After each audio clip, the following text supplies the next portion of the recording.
যদি এটা ওবায়দুল কাদেরের কাছে দেওয়া হয়, ওই তাল গাছ ওটা শেখ হাসিনা লাগিয়েছে,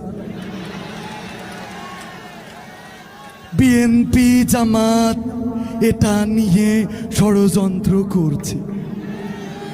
তাল গাছ আমাদের থাকবে, অন্তত 41 সাল পর্যন্ত থাকবে। এই তাল গাছ দেওয়া হবে না।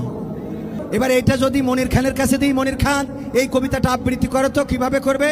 ওই দেখা যায় তাল গাছ ওই আমাদের গা, ওইখানেতে বাস করে কানা বগিরসা অঞ্জনা রে অঞ্জনা। ঠিক না?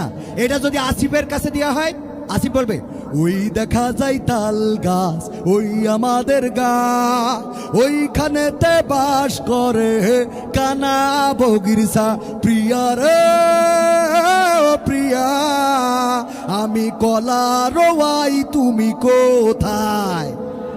ঠিক তো? এটা যদি হাসানের কাছে দেওয়া হয়, হাসান ব্যান্ডের শিল্পী, ওই দেখা যায় তাল গাছ ওই আমাদের গা, ওইখানে বাস করে এই কান্না বগির ছায়া। ঠিক তো? এটা যদি কোন রাজনৈতিক নেতার কাছে দেওয়া হয়, তাহলে রাজনৈতিক নেতা বলবো ওই দেখা যায় তাল গাছ, ওই তাল গাছ আমাদের, ওই তাল গাছ আমাদের থাকবে, এটার ব্যাপারে আপোষ করা হবে না। যদি এটা ওবায়দুল কাদেরের কাছে দেওয়া হয়, ওই তাল গাছ ওটা শেখ হাসিনা লাগিয়েছে, বিএনপি জামাত এটা নিয়ে ষড়যন্ত্র করছে। তাল গাছ আমাদের থাকবে, অন্তত 41 সাল পর্যন্ত থাকবে। এই তাল গাছ দেওয়া হবে না।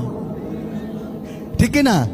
এটা যদি কোনোভাবে আমাদের আমিরুল ইসলাম বেলালি হুজুরের কাছে দেওয়া হয়, বাবা ওই দেখা যায় তাল গাছ ওই আমাদের গা, ওইখানেতে বাস করে কানা বগির ছা, বলবে।